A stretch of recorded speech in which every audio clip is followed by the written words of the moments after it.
glove because we're making the taba squishy.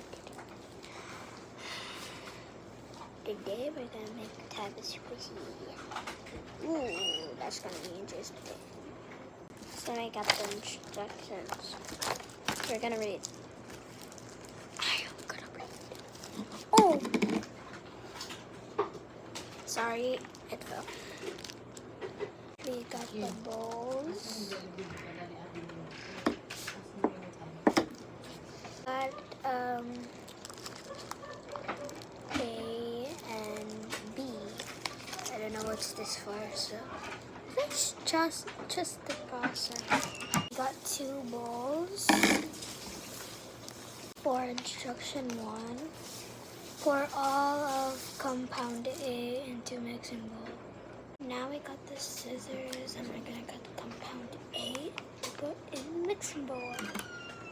So we already put compound A inside, so we're gonna put compound B inside. We already put compound B inside, so this is already finished. Next step says I have to stir it for 1 minute until A and B are unevenly mixed. So I'm gonna mix it for 1 minute.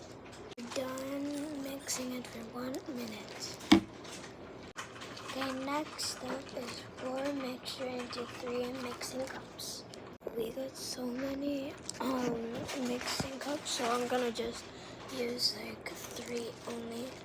We're done putting into the mixing bowls. 1, 2, and 3. Next is we have to put our colors. So I'm gonna choose 3 colors right now. I'm gonna choose these 3 colors. I'm just gonna add a little bit of white.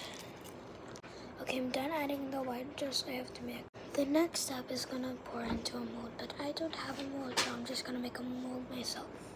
I'll just choose this mold. Okay, I'm done molding. Is it good or bad? So I'm gonna wait. Next step is dry at room temperature 70 F for about 60 minutes. I kept everything, but I have to wait for an hour. Hi guys, it has been like more than 1 hour. I'm sorry, but this is how it turned out. This is how it turned out. It's so nice. Bye.